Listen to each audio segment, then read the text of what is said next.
Badan Kesehatan Dunia atau WHO telah menetapkan COVID-19 sebagai wabah global. Virus yang tidak kelihatan mata itu menyebar seiring berpindahnya manusia dari satu tempat ke tempat lain. Jumlah kasus terus meningkat dari waktu ke waktu. Terus bertambah di sejumlah wilayah kepulauan Indonesia. Wabah ini tidak hanya menyebabkan kekhawatiran masyarakat luas, tetapi juga berdampak pada dimensi kesehatan, kemanusiaan, sosial, dan ekonomi. Misi besar mewujudkan Indonesia sehat belum bisa tercapai karena COVID-19 akan tetap mengancam tanpa adanya perubahan perilaku yang signifikan.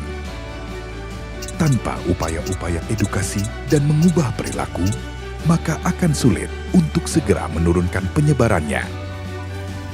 Terjadinya perubahan membutuhkan proses panjang, karena norma yang terbentuk sekian lama dalam masyarakat telah menciptakan sebuah zona nyaman yang menghambat terjadinya penerimaan norma baru yang diharapkan. Perlu usaha besar untuk memberikan tawaran keluar dari zona nyaman tersebut. Apa yang ditawarkan? Norma baru yang relevan dapat dipercaya melalui strategi komunikasi yang tepat dan efektif, sehingga dapat menciptakan momentum terjadinya perubahan di tingkat individu yang akan berimplikasi terhadap perubahan sosial disertai dengan elemen-elemen pendukung yang berkelanjutan. Apa yang perlu diubah? Perilaku dalam keseharian. Memakai masker dengan benar, cuci tangan pakai sabun selama 20 detik, jaga jarak lebih dari 1 meter, atau physical distancing. Melalui pesan seperti apa? Sebuah pesan untuk tujuan bersama. Menciptakan masyarakat yang sehat. Berubah usir wabah. Komposisi branding berubah usir wabah terbagi menjadi 2 bagian, di mana norma lama yang terinfeksi virus menjadi terusir dan mati tergantikan norma baru dengan panah merah yang bergerak terarah untuk menurunkan kurva. Melalui aksi nyata, maka garis merah sebagai zona bahaya bisa kita turunkan bersama-sama menjadi warna hijau zona aman. Komposisi tersebut merupakan simbol komitmen yang dapat digunakan untuk menggerakkan setiap lapisan di masyarakat. Dengan terus memupuk rasa optimis, meningkatnya angka kesembuhan orang yang terinfeksi, serta semangat gotong royong membantu sesama. Sosialisasi norma baru dirancang melalui materi edukasi dengan mempertimbangkan kedekatan warna dan budaya lokal dalam mengemas informasi, serta menyajikan fakta agar kelompok sasaran bersedia dengan kesadarannya melakukan tindakan dan respon sesuai dengan apa yang diharapkan. Yakinkan tekad bahwa kurva bisa dilandaikan dan kita usir COVID-19 dengan melakukan perubahan. Berubah, usir wabah. Bersatu lawan COVID-19.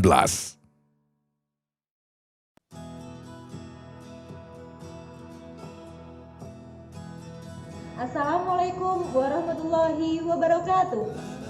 Salam Germas, sehat, bugar, produktif, ceria. Salam sehat selalu untuk Bapak Ibu, semua staf, dan juga adik-adik semua.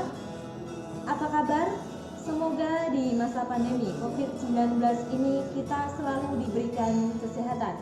Amin, amin ya robbal alamin. Sebelum memulai materi pada hari ini, kami di sini dari Puskesmas Sulingi akan sedikit memberikan informasi mengenai COVID-19.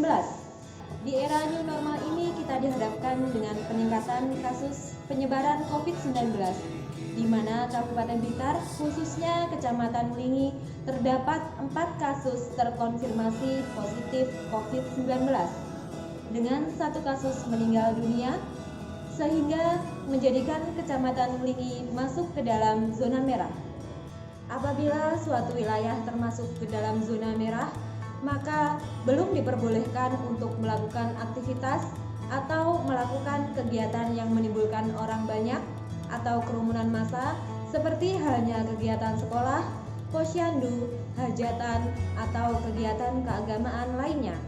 demi tercapainya zona hijau di wilayah kita, maka kita perlu bersama-sama saling menjaga dan juga menerapkan protokol kesehatan yang sudah ditetapkan oleh pemerintah agar penyebaran virus ini bisa segera berhenti. Kemudian Jawa Timur 246 orang kasus baru dan dilaporkan sembuh 234 orang.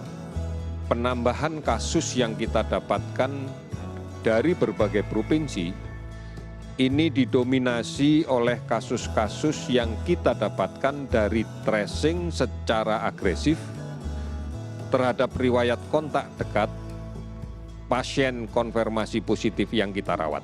Nah, sebelum itu, mari kita mengenal terlebih dahulu apa itu COVID-19, bagaimana penyebarannya, dan bagaimana cara kita untuk mencegah atau memutus penularan COVID-19.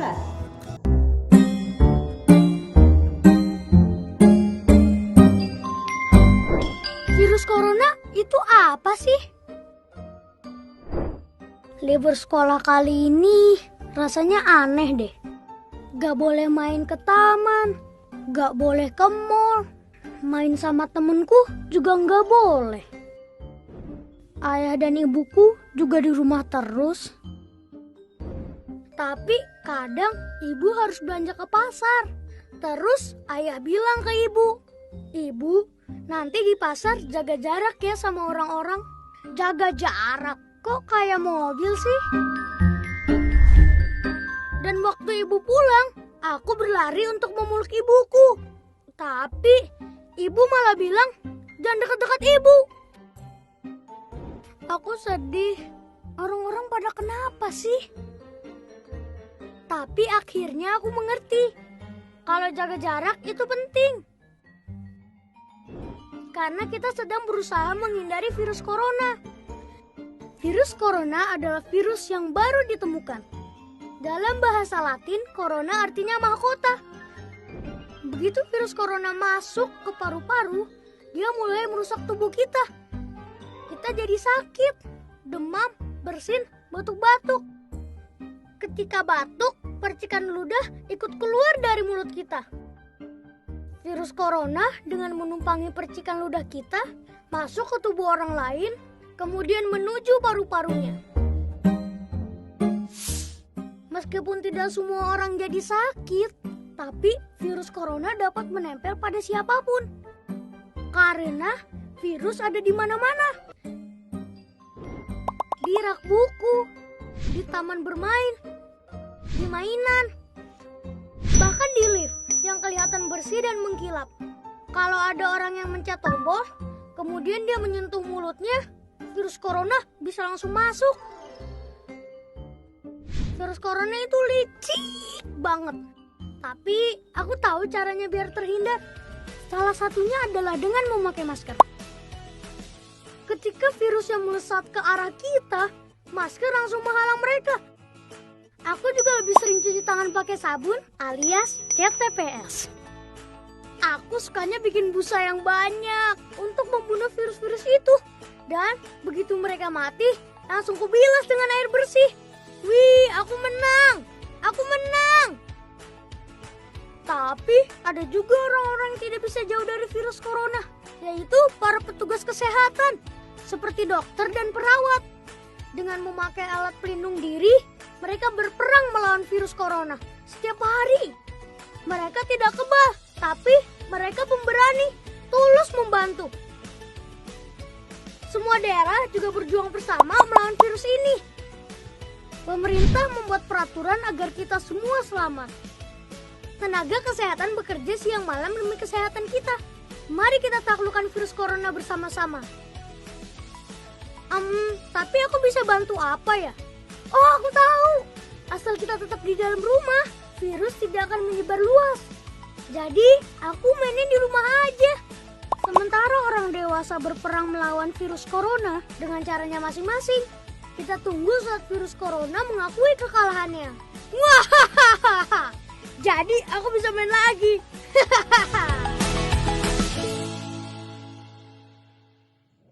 COVID-19 atau yang sering kita sebut dengan virus corona ini adalah virus baru yang menyerang saluran pernafasan. Lalu, bagaimana tanda atau gejala klinis apabila seseorang terjangkit virus corona ini? Yaitu batuk, pilek, demam tinggi, sakit tenggorokan, sesak nafas, letih, dan juga lesu. Tetapi untuk orang yang memiliki daya tahan tubuh yang kuat, virus ini tidak memiliki gejala atau tanda apapun. Inilah yang sering kita sebut dengan OTG atau orang tanpa gejala. ODP atau biasa disebut dengan orang dalam pemantauan itu berarti orang yang memiliki gejala ringan seperti batuk, pilek, sakit tenggorokan, dan juga demam tinggi.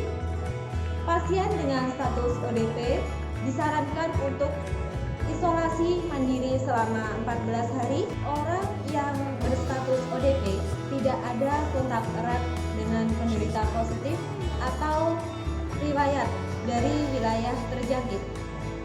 Yang kedua, PDP. Nah, apa itu PDP? PDP atau yang kita sebut sebagai pasien dalam pemantauan, yaitu orang yang memiliki gejala lebih nampak daripada ODP, seperti batuk, pilek, demam tinggi, dan juga disertai sesak nafas.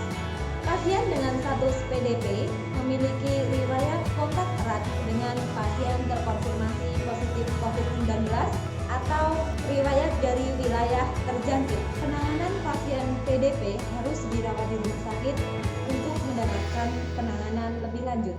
Lalu selanjutnya OTG. Apa itu OTG? OTG kepanjangan dari orang tanpa gejala, yaitu orang yang sudah terinfeksi virus corona tetapi tidak menunjukkan gejala apapun. Pasien OTG tetap harus diisolasi dan juga harus menerapkan physical distancing karena orang dengan status OTG tetap bisa menularkan virus ini kepada orang lain. Nah, mungkin adik-adik sudah paham ya apa itu tadi ODP, PDP, dan juga OTG. Lalu menginjak ke poin selanjutnya, yaitu tentang penyebaran dan juga penularan COVID-19 ini. Perlu adik-adik ketahui, virus ini pertama kali ditemukan di Wuhan, negara Cina, yaitu di bulan Desember tahun 2019. Virus ini menular dengan sangat cepat dan telah menyebar ke hampir semua negara, termasuk Indonesia, dan hanya membutuhkan waktu beberapa bulan saja. Nah, lalu bagaimana penularannya? Seseorang dapat tertular melalui berbagai cara, yaitu yang pertama, apabila seseorang tersebut tidak sengaja menghirup percikan ludah ataupun droplet dari orang yang terjangkit virus tersebut. Yang kedua, apabila tangan kita sedang dalam keadaan kotor lalu menyentuh area muka seperti mata, hidung maupun mulut. Dan yang ketiga, apabila kita kontak jarak dekat dengan penderita COVID-19. Lalu bagaimana cara pencegahannya? Yaitu dengan selalu menerapkan perilaku hidup bersih dan sehat atau yang kita sering sebut sebagai PHBS. Yang pertama, menjaga kekebalan tubuh. Satu hal yang sangat penting yaitu kita selalu menjaga kesehatan sistem imun kita dengan menjaga kesehatan fisik dan juga mental. Perbaiki asupan nutrisi yang kita konsumsi sehari-hari dengan cara mengkonsumsi gizi seimbang, perbanyak sayur dan buah, konsumsi air putih yang cukup, apabila perlu tambahkan vitamin. Dan yang kedua, dengan rajin cuci tangan. Rutin mencuci tangan dengan benar bisa menjadikan salah satu cara terbaik untuk melindungi diri dari virus corona. Biasakan untuk mencuci tangan sesering mungkin, terutama sebelum melakukan aktivitas, sesudah melakukan aktivitas, sebelum makan, sesudah makan, dan setelah bepergian. Dengan menggunakan sabun dan juga air mengalir dengan 6 langkah cuci tangan selama 20 detik. Nah, bagaimana 6 langkah cara cuci tangan pakai sabun yang benar? Berikut caranya.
selalu menggunakan masker, terutama saat keluar rumah.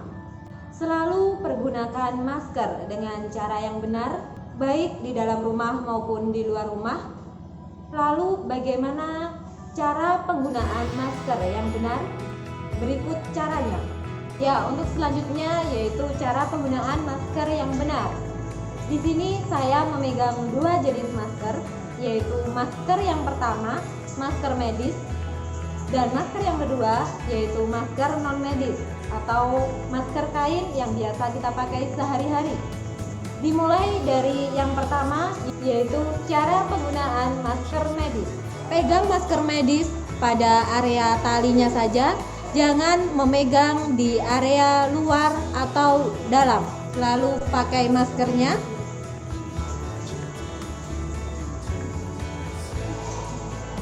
Tutup mulut, hidung, dan dagu Anda. Pastikan bagian masker yang berwarna berada di sebelah depan. Tekan bagian atas masker supaya mengikuti bentuk hidung Anda dan tarik ke belakang di bagian bawah dagu. Berikut cara penggunaannya. Lalu bagaimana cara melepasnya? Lepas masker yang telah digunakan dengan hanya memegang tali dan segera buang ke tempat sampah. Lalu rusak masker dengan cara memutus talinya dan juga lipat masker.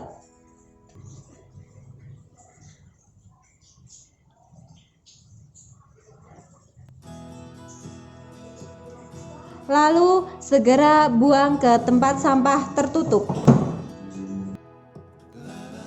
Lalu yang kedua, cara penggunaan masker kain.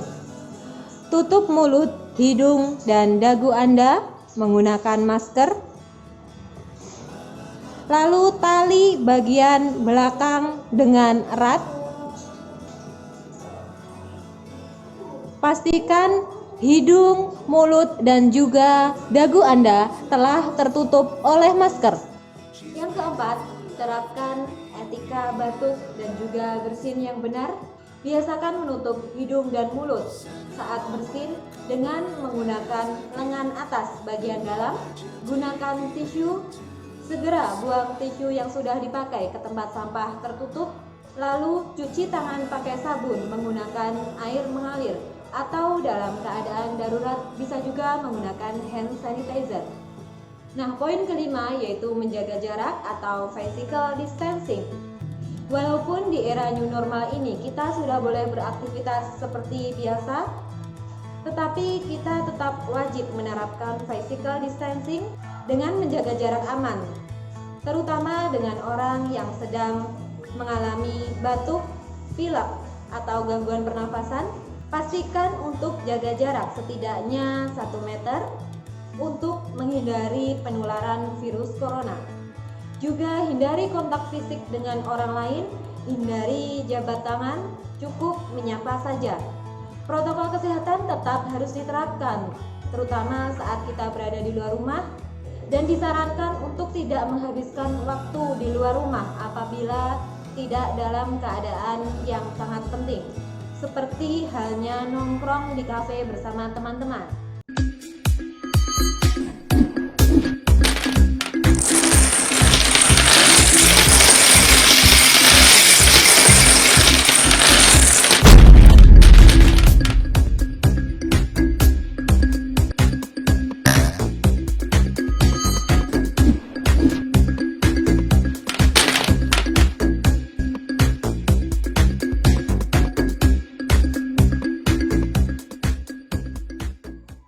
Nah, poin yang keenam yaitu dengan tetap menjaga kebersihan diri. Apabila baru bepergian dari rumah, sesampainya di rumah, segera mandi dan juga ganti pakaian sebelum kontak dengan anggota keluarga yang lain. Bersihkan handphone, kacamata, tas, atau barang-barang yang lain dengan cara disemprot menggunakan cairan desinfektan. Lalu poin ketujuh, olahraga teratur. Berolahraga sangat penting dan juga sangat dianjurkan untuk tetap dilakukan untuk menjaga metabolisme atau daya tahan tubuh.